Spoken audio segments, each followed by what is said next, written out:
एक महाभागवत अनन्य भक्त श्री चंद्रहास जी महाराज, उनके पावन चरित्र का अपने लोग श्रवण करते हैं। इससे भक्ति बहुत घनीभूत होती है।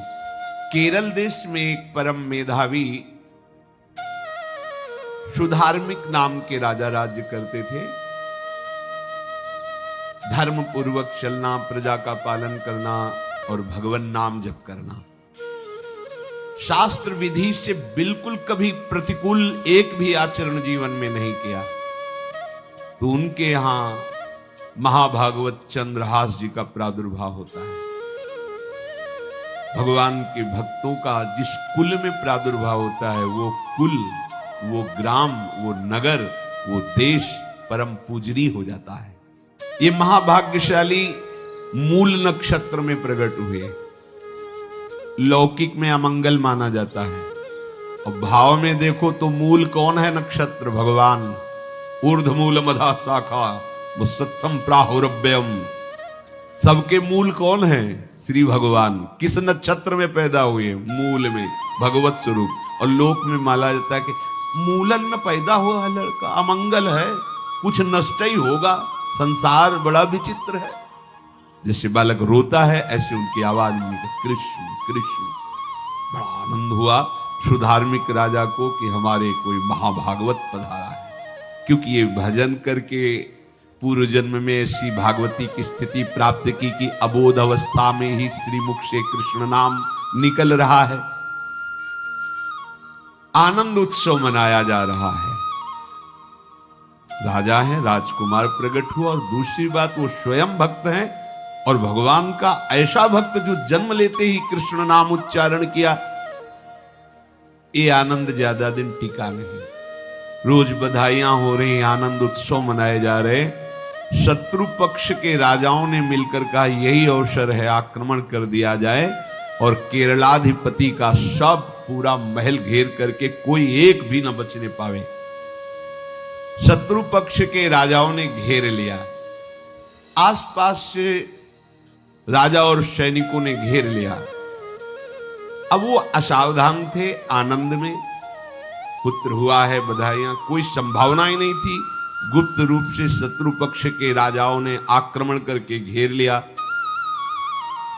अब राजाओं की कई सेनाएं और इनकी असावधानी पूर्वक आनंदमयी वृत्ति में कोई पहले से पता हो तो तैयारी करते, तत्काल आक्रमण को रोकने का प्रयास किया पर असफल रहे। इनके सैनिक भी मारे गए, राजा भी मारे गए, राजमहल को घेर लिया गया, कोई भी एक भी बच के न जाने पावे। तो राजमाता जिनसे चंद्रहास जी का प्रादुर्भाव हुआ था, उन्होंने धाय मां को कहा कि मेरे पुत्र को बचाने में तुम समर्थ हो, मेरे तो प्राण नहीं बचेंगे। अगर ये लोग नहीं मारते तो मैं अपने पति के शव के साथ सती हो जाऊंगी। पहले ऐसी धार्मिक निष्ठा माताओं बहनों में होती थी कि धाय मां ने विचार किया कैसे बचा सकती हूं, आसपास तो सब सैनिक घेरे हुए हैं। तत्काल उसने विचार किया कि अगर हम इनको राजकुमार की तरह ले जाती है तो हमें भी मारा जाएगा और इनको भी मारा जाएगा। देखो कितनी विपत्ति जन्म लेते हैं। कोई प्रश्न कर सकता है कि महाभागवत जिनके घर में प्रकट हो तो वहां धन वैभव सुख संपत्ति बढ़नी चाहिए, यहां तो जन्म से ही जैसे वहां माता पधारी। ये क्या है? तो श्री भगवान स्वयं कह रहे हैं यस्य तुष्टो रहम पार्थ वित्तम तस्य हराम्यहम करोमि बंधु विच्छेदम सच कष्टेन जीवति। हे अर्जुन, मैं जिस पर बहुत प्रसन्न होता हूं, आप अपने ऊपर भगवान को बहुत प्रसन्न करना चाहते हैं, बहुत प्रसन्न करने में ये है, देख लो।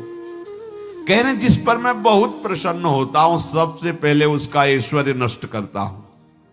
फिर क्या करता हूं? फिर बंधु बांधवों का। फिर क्या करता हूं? असाध्य रोग उसके शरीर में।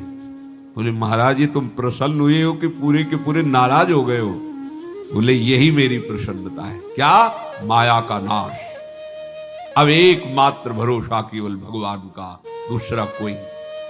ये सबको पसंद नहीं आएगा। सब तो उस भगवान की भक्ति चाहते हैं कि अगरबत्ती धूप बत्ती तन मन धन सब तेरा स्वामी, क्या लागे मेरा। पर अंदर से कह रहे सब तन मन धन सब मेरा, क्या लागे तेरा।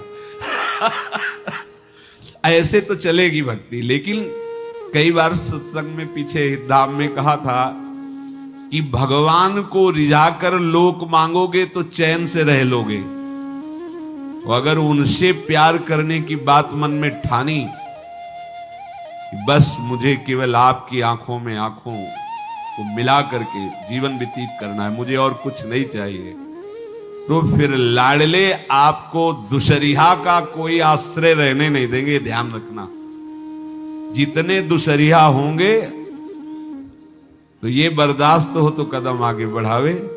बहुत प्रसन्न हो जाओ ठाकुर हम पे तो कह रहे यस्य तुष्टो हम पार्थ वित्तम तस्य हराम में हम करोमि बंधु विच्छेदम सच कष्टेन जीवती। जितनी श्वासें रहेंगी भयंकर कष्ट मैं उसको व्यतीत करने के लिए दूंगा। ये दंड नहीं है, ये पुरस्कार है। अनंत जन्मों का हिसाब बराबर करके कहीं इसकी वृत्ति मेरे से हट न जाए, ऐसे घेरे में डाल के अखंड चिंतन करवा के सजयति जयति जग उच्चरे। जाको करत श्याम सहाई प्रथम बरनो कृपा क्रम हो विषय मूल गवाई। कुल कुटुंब बल वित्त हीनो दीन के दुखदाई। आपने को करजु लीनो आप ही अपनाई। कह रहे हैं अब मैं वर्णन करता हूं श्याम सुंदर जिस पर कृपा करते हैं उस पर कैसा बर्ताव करते हैं। बोले सबसे पहले उसके विषय भोगों का नाश कर देते हैं, फिर दूसरी कृपा कोई परिवार का कोई मित्र कोई रिश्ते नातेदार उसकी तरफ देखेगा भी नहीं। फिर ऐसा दुख प्रदान करते हैं कि केवल एक भरोसा रह जाता है, एक भरोसा एक बल एक आस विश्वास, बस नाथ आपके सिवा अब हमारा कोई नहीं। बस वहीं से जो चमत्कार प्रकट होता है, त्रिभुवन में कोई उसकी समानता नहीं कर सकता जिस पर ठाकुर की कृपा है। पर इस कृपा को हजम करने के लिए इसीलिए संत संग किया जाता है कि पहले से वो तैयार कर देते हैं।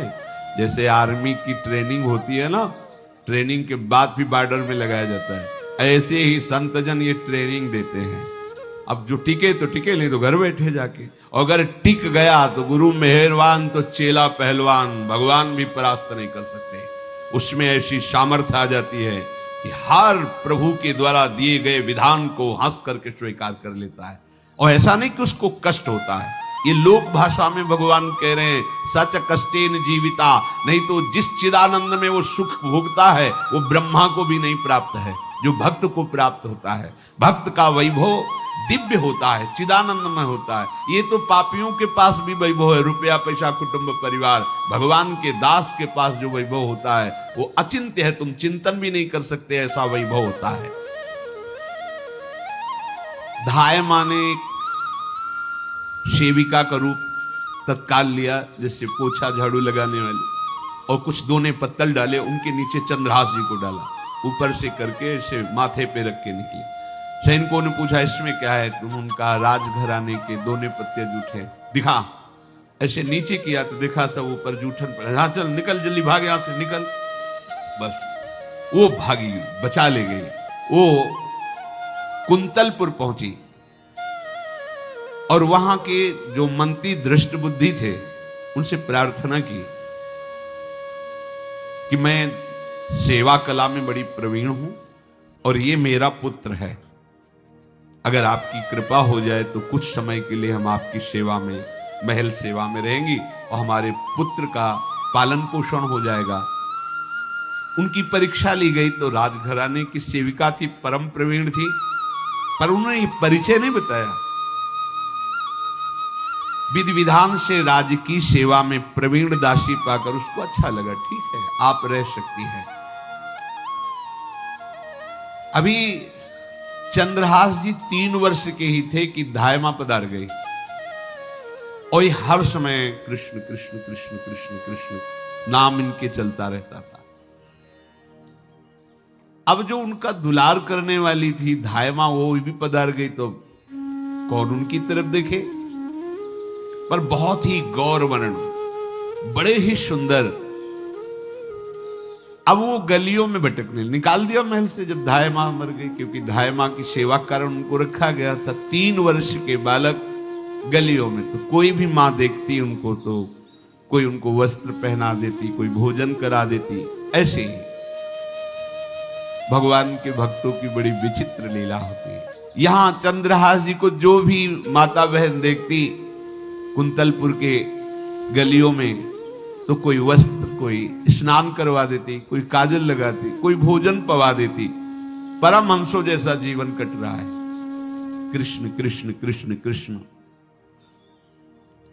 14 भुवनों में जिनकी अव्याहत गति है, जो सबको देखते रहते हैं, श्री देवर्षि नारद जी। ये कृष्ण कृष्ण बोलता है बालक, और इसका हरि के सिवा कोई नहीं। तो एक दिन एकांत में बैठे हुए थे बालक चंद्रहास जी, नारद जी पधारे हैं, भाई जी से मिले हैं। स्वप्न में कितने महापुरुष मिलते हैं जो भजन ठीक से करते हैं। ये बड़े बड़े महापुरुष आकर के उपदेश करते हैं। ये त्रिकाल सत्य हैं, कोई ऐसा नहीं है कि ये कहानी हैं, अभी हैं। जहां आप भगवत चिंतन करेंगे तो आपको परिचय बड़े बड़े महापुरुषों का मिलने लगेगा। नारद जी आए तो देखा आंख बंद की हुई चंद्रहास जी कृष्ण कृष्ण कृष्ण कृष्ण कृष्ण ऐसा उच्चारण कर रहे। त्रिकालज्ञ सर्वज्ञ नारद जी ने देखा कि ओहो, इतना छोटा बालक और कृष्ण कृष्ण बोल रहा है। नारद जी ने स्पर्श किया दुलार करते हुए, सुनो आंख खोलो। आंख खोल के देखा श्री देवर्षि नारद जी। नारद जी ने कहा, देखो हम तुमको एक अमोघ वस्तु देते हैं, और एक छोटी सी शालिग्राम की इतनी बड़ी शालिग्राम का जो वो दिया। बोले धो के पी लेना और दिखा के पा लेना, यही तुम्हारी सेवा पद्धति है। अर्थात स्नान करा दिया और जो तुम्हें मिले इनको अर्पित। तो उन्होंने विचार किया कि धोने के लिए, स्नान कराने के लिए पात्र चाहिए, भोग लगाने के लिए पात्र चाहिए। तो जैसे कोई पान की बीड़ी नहीं, तो ऐसे कपोल में शालिग्राम को रखे रहते, पात्री नहीं, कोई सिंहासन ही नहीं। यही धुल गए, चरणामृत अंदर जा रहा, जब पाएंगे तो यही पा लेंगे, साइड में ऐसे करके फिर निकाल के यहां कपोल में रखते छोटे से शालिग्राम चंद्रहास जी। और उपदेश किया भगवान के मंत्र का। जब कोई भगवत प्राप्ति के लिए चलता है तो भगवान ही गुरु रूप से प्राप्त होते हैं, वहां तक तुम्हें पहुंचा देते हैं या उन महापुरुष को आपसे मिला देते हैं। जब कोई भगवत प्राप्ति के लिए जहां चलता है तो ये भगवान अपनी तरफ से कृपा करते हैं। ये दृष्ट बुद्धि के जो महल में धाय माँ ने इनका आश्रय स्वीकार करवाया था, उसके एक पुत्र थे मदन जी, वो बड़े भागवत थे। और एक पुत्री थी जिसका नाम था विषया, वो बड़ी सुंदर थी, अभी छोटी अवस्था की थी। मदन जी का स्वभाव था भक्तों को भोजन पवाना। जो भगवत भाव के जन होते हैं उनके हृदय में ऐसा उत्साह होता रहता है कि जो वैष्णव हैं, संत जन हैं, इनको भोजन पवाने का मतलब श्री भगवान को भोजन पवाना। भक्तमाल में भी वर्णन है कि जैसे गर्भवती मां को आप कुछ भी पवाओ तो बालक की पुष्टता अपने आप होती है, ऐसे संतों के हृदय में भगवान विराजमान प्रगट रूप से हैं। जब हम संतों को भगवत भाव से भोग पवाते हैं तो साक्षात भगवान ही पाते हैं। वो मदन थे भगवत भाव के, तो उन्होंने बुलाया बड़े बड़े भक्तों को और ब्राह्मणों को। जब ब्राह्मण और भक्त पा रहे थे तो खेलते खेलते चंद्रहास जी भी वहीं चले गए और उन्होंने भी वहां प्रसाद पाया। अब बड़े बड़े ब्राह्मणों में एक ज्योतिषाचार्य थे। दृष्ट बुद्धि जी ने हाथ जोड़कर प्रणाम किया और अपने परिवार को प्रणाम करवाया और कहा, यह हमारी पुत्री है। दृष्ट बुद्धि जी ने कहा, आप इसका हाथ देकर बताइए, इसको वर कैसा मिलेगा, कैसा ऐश्वर्य होगा। दृष्ट बुद्धि मतलब दुष्ट बुद्धि, ऐसा ही था वो। पर बड़ा विचित्र खेल है, इसकी बुद्धि एकदम विपरीत और पुत्र महाभागवत। भगवान का खेल है। वो भक्ति विरुद्ध और पुत्र भागवत। उन्होंने कहा वर, ऐसे दृष्टि डाली चंद्रहास जी वहीं पार, वो है इसका वर। वो इसे धाय का एक दासी का लड़का हमारी पुत्री का वर बने। बोले शायद आपने ध्यानपूर्वक रेखा नहीं देखी, वो हम देख लिए हैं, यही है तुम्हारी पुत्री का वर। दृष्ट बुद्धि ने विचार किया कि एक भिखमंगा हमारी राजकुमारी पुत्री का दूल्हा बनेगा। पंडित जी को तो दक्षिणा दी, विदा किया और सैनिकों से कहा घर से निकलने न पावे बालक, क्योंकि ज्योतिष पक्की, ज्योतिष शास्त्र सत्य है, पर उसका सम्यक ज्ञान होना चाहिए। भला मुझ सम्राट के मंत्री की पुत्री, वो महामंत्री हैं दृष्ट बुद्धि, और ये एक भिखमंगा कैसे हो सकता है? बड़ा हृदय में जलन हुआ, ये तो बड़ी अपकीर्ति और दुर्भाग्य का विषय होगा, इसी को मरवा डालते हैं, काम खत्म हो जाएगा। निश्चय किया और जल्लादों को बुलाया और कहा ये बालक जो पंगत में भोग पा रहा है, इसको ले जाओ और जंगल में मार के, और इसका कोई अंग हमें काट के दिखाओ कि हम मार, मतलब पक्का मार देना है। क्योंकि वो इतने सुंदर थे, इतने सुशील थे, इतने प्यारे लगते थे कि कोई भी मारने के लिए तैयार। इसीलिए उसने शर्त रखी, इनका अंग काट करके हमको प्रमाण में दिखाया जाए कि मार दिए गए हैं। चांडालों ने हाथ पकड़ा चंद्रहास जी को, चंद्रहास जी का स्पर्श करते हुए उनको ऐसा दुलार होने लगा हृदय में, जैसे मां को अपने बच्चे से दुलार होता है। स्पर्श करते, दरस परस अघनाश, भक्त का स्पर्श ही पापों का नाश कर देता है। वो दो जल्लाद आपस में कहने लगे भाई जीवन हो गया लोगों को मारते हुए, कभी कोई पुण्य का काम नहीं किया। ये देखो भक्त संग का प्रभाव। इस सुकुमार विशाल नेत्र, कैसा सुंदर बालक जो हमारे चित्त को चुरा रहा है, इस दुष्ट बुद्धि मंत्री ने आदेश किया मारने का। भला इससे क्या बिगाड़ा इनका, क्यों मारना चाहता है?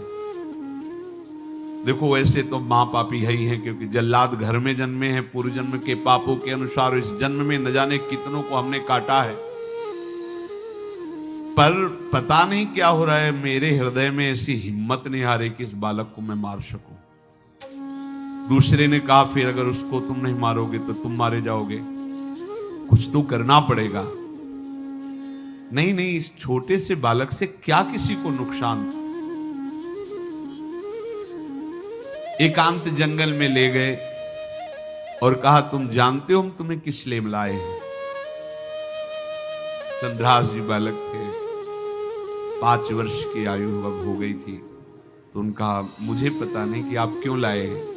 बोले हम जल्लाद हैं, तुम्हें मारने का हुक्म दृष्ट बुद्धि ने दिया है, मारना तो पड़ेगा ही तुम्हें। हमारी इच्छा नहीं कि मारे, पर हम तुम्हें अंतिम बात पूछते, तुम्हें कुछ भी पसंद हो, कुछ भी, तो तुम कहो, हम तुम्हारे लिए ला के देंगे, जो तुम्हें चाहिए बोलो, पर हमें वध करना पड़ेगा तुम्हारा। तो उनका मुझे कुछ और नहीं चाहिए, बस थोड़ा सा समय चाहिए। यदि आप मारना ही चाहते हो तो थोड़ा हमारी पूजा है हम कर ले, इसके बाद मार लीजिए। आपको तो बल है, अस्त्र हैं, मैं तो बालक हूं। उनका हाँ हम तुम्हें समय देते, तुम किसी को पुकार भी सकते हो, जो तुम करना चाहो कर सकते हो। चंद्रहास जी का मुझे मृत्यु का भय नहीं, बस कुछ समय दे दे। पूरा महाभारत हो गया था, टिटिहरी के अंडे नहीं फूटे थे। वहीं टिटिहरी का, तो टिटिहरी एक पक्षी होती है ना, टे टे करके उड़ती है, तो उसके अंडों के ऊपर एक हाथी का घंटा हुआ, गिर गया ऐसे। सब पूरा महाभारत में सब नष्ट भ्रष्ट, वो अंडे वैसे सुरक्षित। जो प्रभु भारत युद्ध में राखे भरही अंड, सोई मुंह को राखे जो राखत ब्रह्मांड।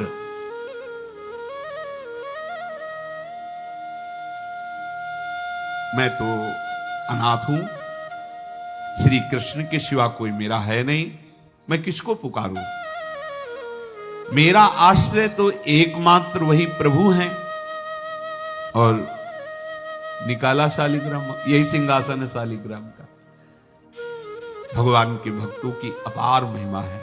क्या सेवा, वहां कोई पंचपात्र गंगा जल सब थोड़ी है, लेकर बस आंसुओं से अभिषिक्त कर रहे हैं। प्रभु मुझे तो कोई ज्ञान नहीं कि आपकी सेवा कैसे की जाती, मैं तो अपने मुख में ही आपको रखता हूं।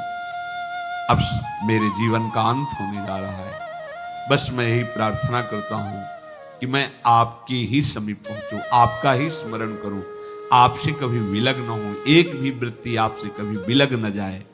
श्याम सुंदर मुरली मनोहर ललित त्रिभंगी ध्यान करते हुए आंख खोली और इशारा किया, काट दो मुझे। जल्लादों ने जब देखा आंसू चल रहे हैं ऐसा, वो बैठ गए अस्त्र रख के, कहने लगे भाई तुम मुझे मार दो, भले वो दृष्ट बुद्धि मुझे, मैं इस बालक को नहीं मार पाऊंगा, मेरी हिम्मत नहीं है। कुछ भी हो, मेरा वध हो जाए, पर मैं इस बालक को, गिरे मुरझाई दया आई कछु भाए भरे, धरे प्रभु और मति आनंद शोभिनी है, हुती छठी आंगुरी सो काट लई दूषण हो, भूषण ही भयो जाई कहीं सांच चीनी है। जब नेत्र का इशारा हुआ कि वध कर दो, तो जो बधिक मारने के लिए आए हत्यारे थे वो आनंद से एकदम प्रफुल्लित हुए और कहा मैं नहीं मार पाऊंगा तुम्हें। तो एक ने कहा देखो एक उपाय मुझे दिखाई दे रहा है, इस बालक में विशेषता तो है ही, पर इसके पैरों में देखो, बाएं पैर में एक छठी अंगुली भी है, किसी किसी को होती है। गांव में तो कहते छंगू या छंगा, जिसे होता है ना गांव में, और ये छंगा मतलब 6 अंगुली के। बोले इसको अगर काट लेते हैं तो प्रमाण भी सत्य, जिसकी कसम खवाएगा मैं खा लूंगा कि ये चंद्रहास जी के है, और मैं मार दिया। और कौन इस बालक को ढूंढेगा, जंगल में छोड़ देते हैं, अपनी तो सामर्थ्य नहीं। बधिकों ने, जल्लादों ने ऐसा ही किया और जाकर अंगुली दिखा दी, मैं बालक का वध करके आ गया हूं। उनको यह कि लाखों बार इन्होंने वध किया तो संशय का कोई रिश्तेदार थोड़ी है, वो तो बालक है, उसको मारने में क्या, हाँ ठीक है मार दिया गया। अब वो जो चले गए तो अंगुली जो कटी थी उससे रक्त प्रवाह हो रहा है। कृष्ण कृष्ण जगन्नाथ वासुदेव जनार्दन, हे कृष्ण हे जगन्नाथ हे वासुदेव हे जनार्दन, ऐसे नाम उच्चारण करते हुए मूर्छित हो रहे हैं चंद्रहास जी। वो छोड़ करके जल्लाद चले गए। चंद्रहास जी भगवान का स्मरण कर रहे हैं, तो जितने जंगल के मृग हैं वो सब मंडलाकार घेर के ऐसे। एक हुमा नाम का पंछी होता है, अगर उसके पंखे की छाया पड़ जाए तो चक्रवर्ती सम्राट का वैभव प्राप्त होता है। और वो भीड़ की भीड़ पक्षी आकर चंद्रहास जी के ऊपर ऐसे घेरे हुए हैं, आसपास मृग मृगी मृग शावक सब घेरे हुए हैं। बीच में चंद्रहास जी कृष्ण गोविंद दामोदर माधव ऐसे उच्चारण कर रहे हैं। जो भगवान के चिंतन में मगन रहना अपना स्वभाव बना लेता है, तो देखो ऐसे हत्यारों के हृदय में भी दया गई, क्योंकि दया समुद्र भगवान का स्मरण जो करते हैं उनमें ऐसी महामहिम दिव्यता आ जाती है। कोई भी कितना भी निर्दयी हो, अंदर से वो भले जल रहा है द्वेष के कारण, पर कहीं ना कहीं ये द्वेष आंतरिक राग का सूचक हो। वो भी भक्त को प्यार करता है, पर भक्ति ना होने के कारण वही उसका राग द्वेष में बदल जाता है।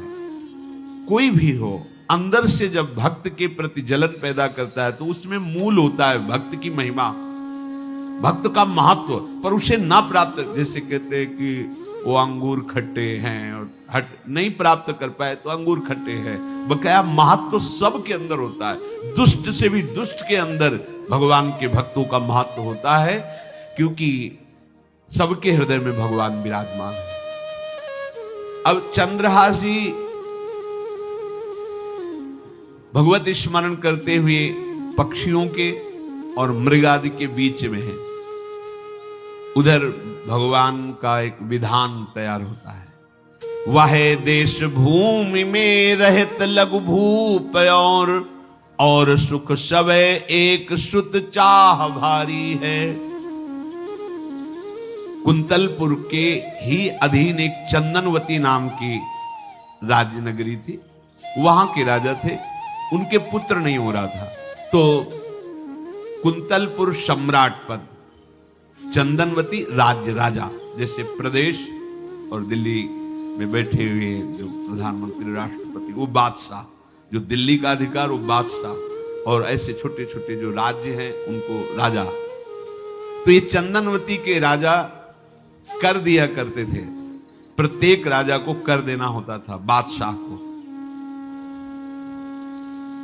इनके पुत्र था नहीं, और कर देने के लिए कुंतलपुर ही जा रहे थे, तो रास्ते में देखा कि बहुत से मृग और पंछी ये घेरे हुए क्या है, तो एक कौतूहल सा कि क्या है बीच में, आसपास मंडलाकार मृग, फिर वो विहंग पक्षी जो भगवान के आश्रित है, भगवान कैसी व्यवस्था करते हैं। वो चंदनावती के राजा दौड़ करके एक कौतूहलवश, क्या है यहां, मृगी पंक्तियों के बीच में पक्षी, हुमा नाम का बड़ा पवित्र पक्षी हिमालय आदि में पाया जाता है, जिसके ऊपर इसकी छाया पड़ जाए वो ऐश्वर्यवान हो जाए। देखा बालक दिव्य तेजों में, और मूर्छावस्था में नजदीक गए तो अंगुली पूरी कटी हुई थी, तो रक्त प्रवाह, गोद में उठाया और आनंदित हो गए, हमारी पुत्रेष्टि यज्ञ सफल हुई, हमारा दान पुण्य सफल हुआ, ऐसा हमें सुंदर बालक मिला। चंद्रहास जी को लेकर के घर आए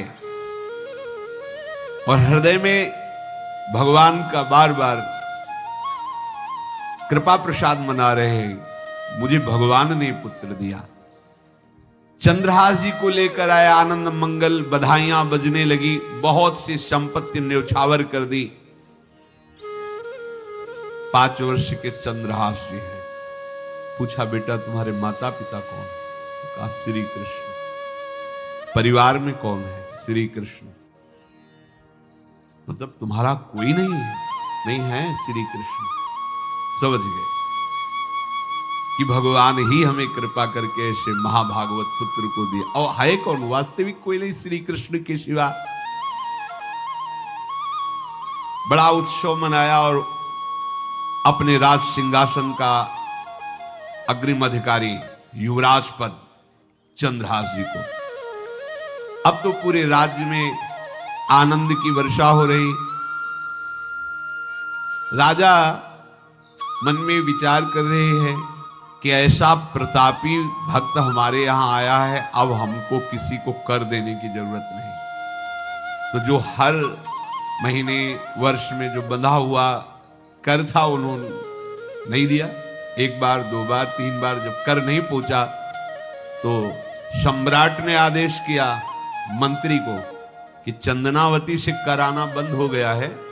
क्या बात है?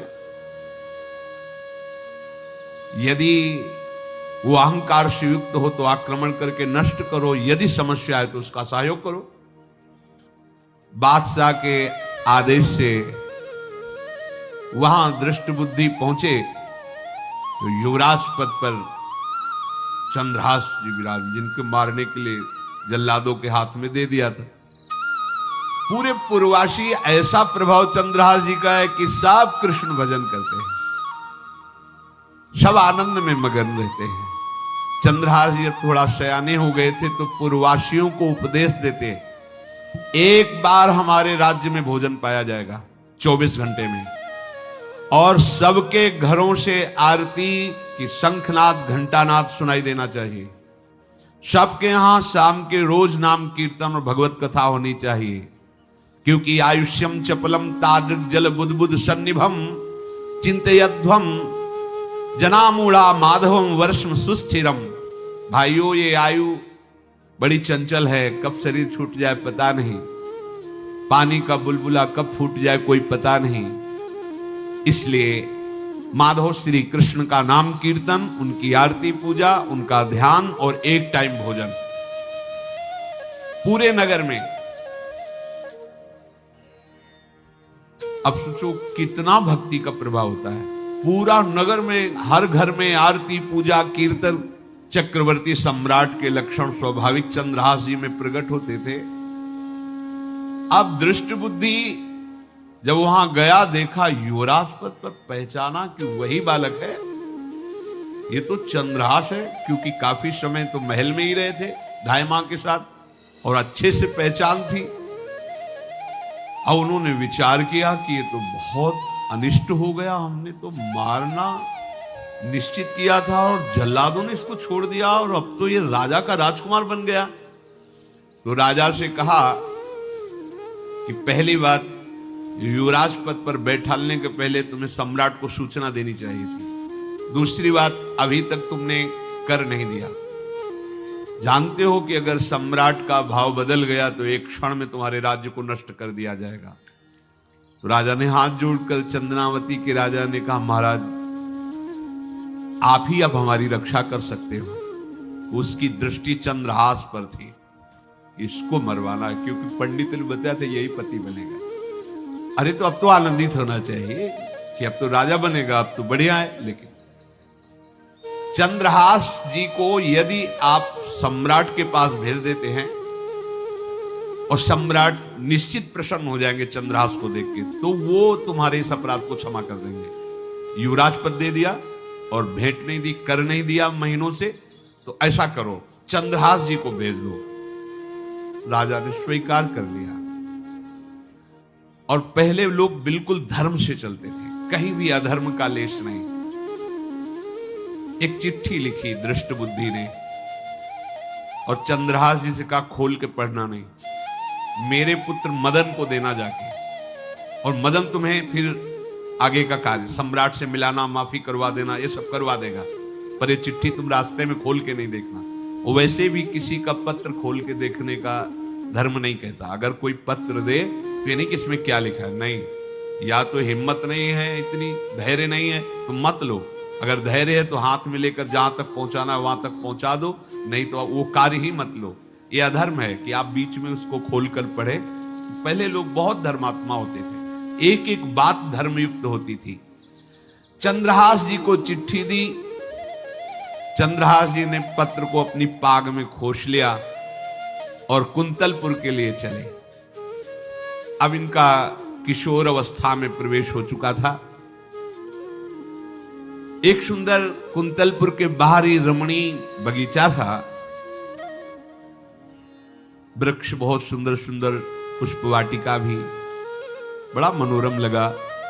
घोड़ा बांध दिया वृक्ष में और पहले सरोवर का बड़ा निर्मल जल होता, जल पिया, हाथ मुंह धोया, थोड़ी देर भगवान का ध्यान करते रहे वृक्ष के नीचे और फिर लेट गए तो नींद आ गई। भगवान बड़े कृपालु हैं। जो भगवद आश्रित होता है त्रिभुवन में कोई उसका अमंगल नहीं कर सकता।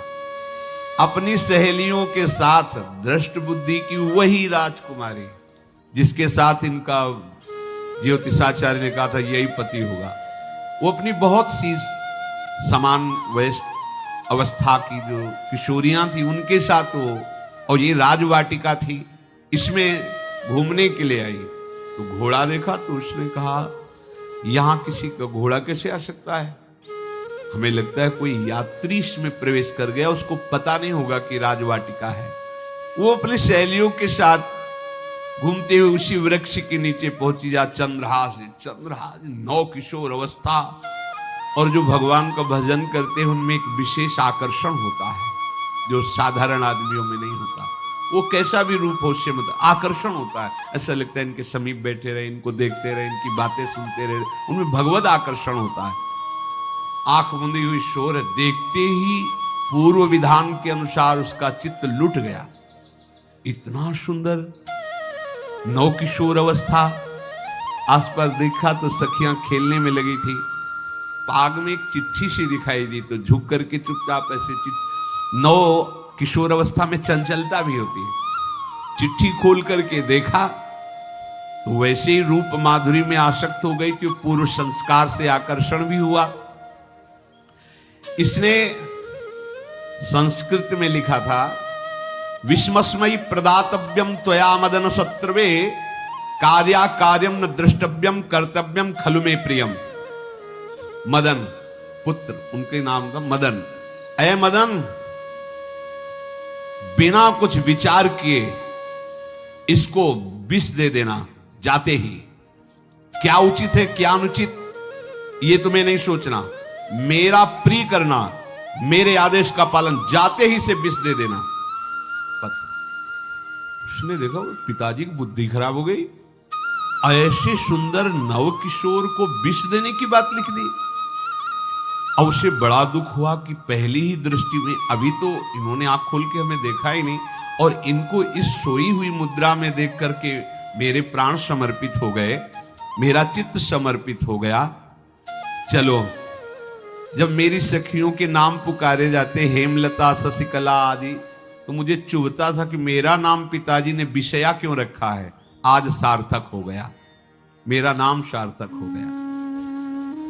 काजल लगाई हुई थी, एक सीख से ऐसे काजल लिया, और एक संस्कृत में आ बनता है ऐसा, ऐसे, बस ऐसे कर दो तो विषया हो गया।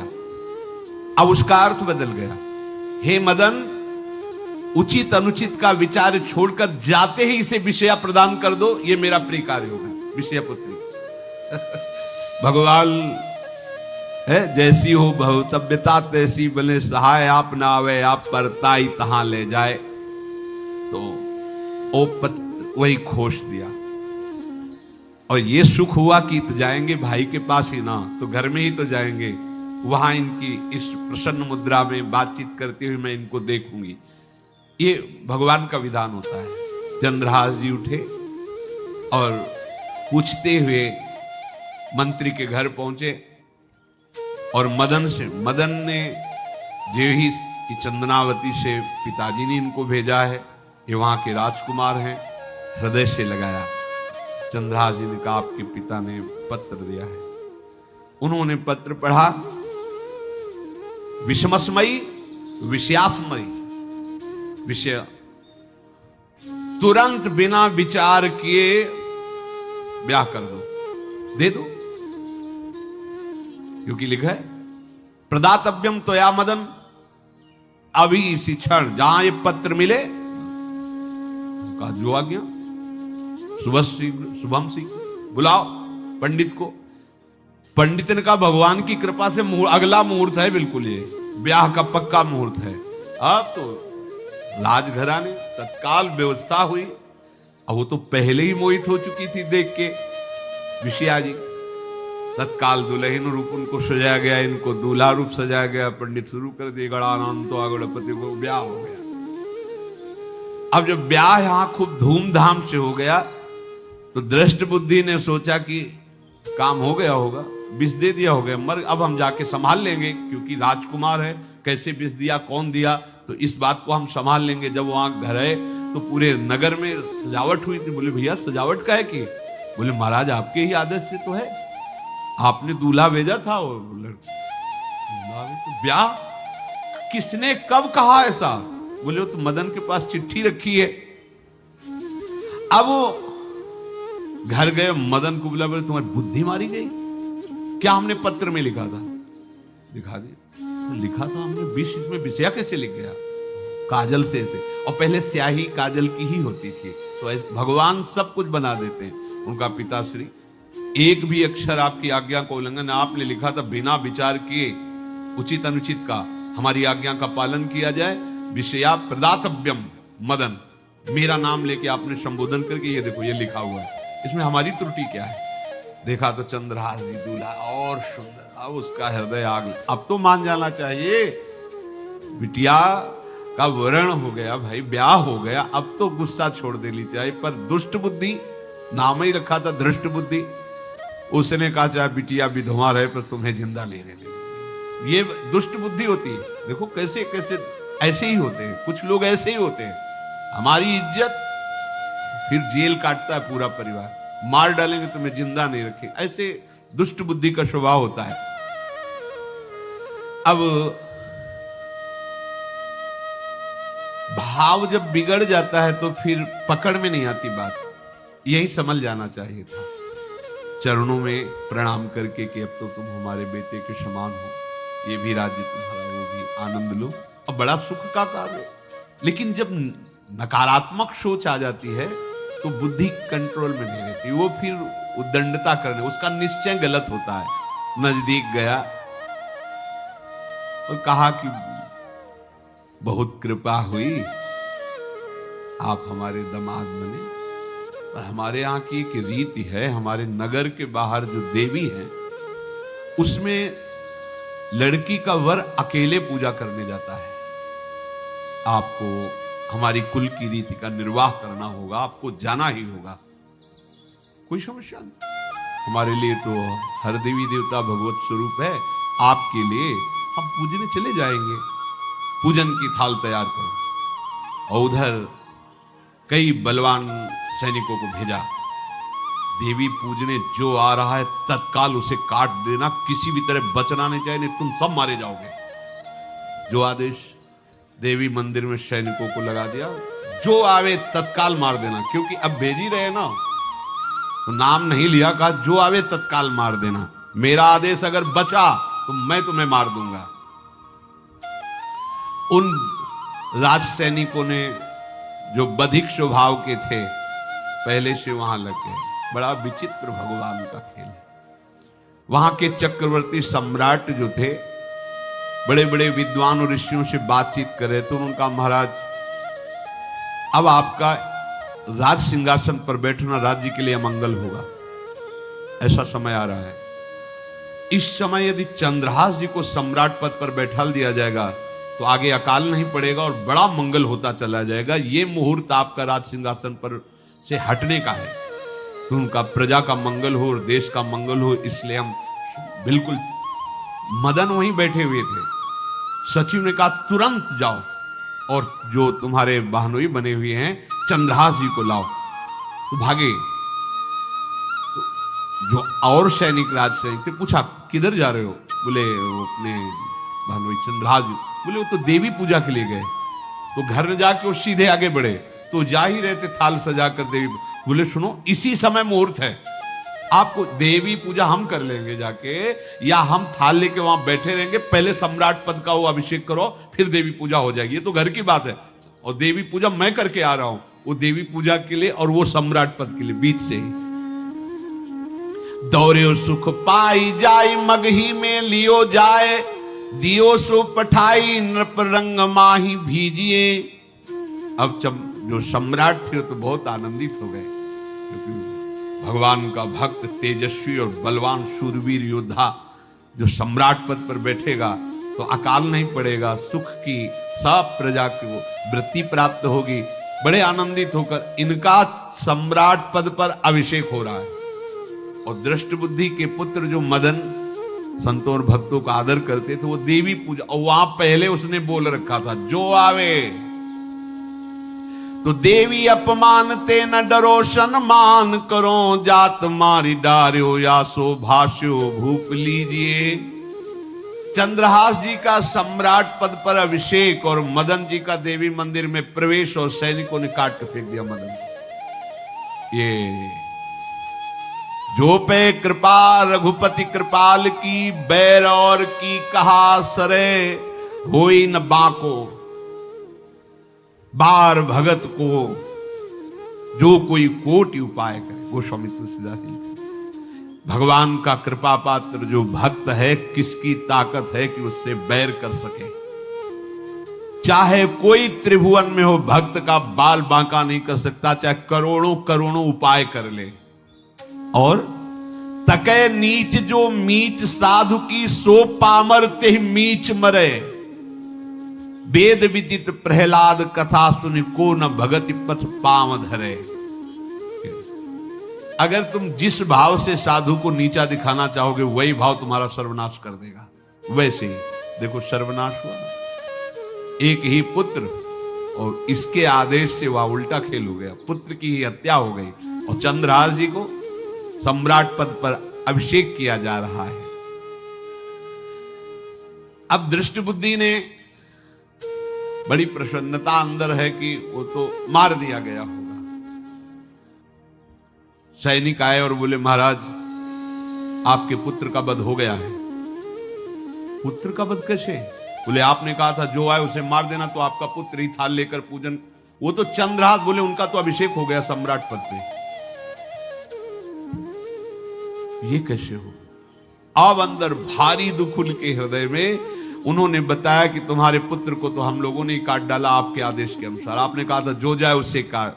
अब तो छाती पीट पीट के, माथा फोड़ फोड़ के खूब रो रहा है।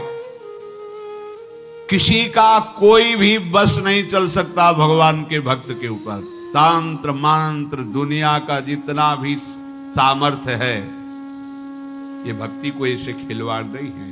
अब वो बार बार मैं कितना भागी, हाय मैं कितना भागी, अपने पुत्र को ही मरवा दिया, ये हाहाकार करके रो रहा है। चंद्रहास जी ने जब सुना तो उन्होंने कहा अरे मृत्यु तो मेरी निश्चित थी, फिर मदन भैया को वो मेरी मृत्यु प्राप्त हुई। नहीं नहीं, ऐसा नहीं हो सकता, मैं अभी जाता हूं। वहां गए, अंगों को रखा, भगवान का ध्यान करते हुए स्मरण करते से हाथ फेरा के बैठ गए। अब ये घटना तो उनको पता नहीं थी, दृष्ट बुद्धि को उन्होंने खोपड़ी फोड़ फोड़ के अपनी हत्या कर ली। उनको जिला के आए तो फिर उनको जिलाया और कहा पिताजी अब कृष्ण कृष्ण जपो। अब उनकी बुद्धि शुद्ध हुई और भगवान का आश्रय लेकर के वो अपने जीवन को भगवत भक्ति में बनाए। तो जो भगवान का भक्त है उससे द्रोह करने वाले को भी परम मंगल ही देते हैं भक्त। पर भक्ति में अनन्यता की आवश्यकता है। प्रारंभ इहलोक परलोक के सारे सुखों को भगवान के चरणों में समर्पित करके किसी व्यक्ति वस्तु स्थान का आश्रय नहीं होना चाहिए।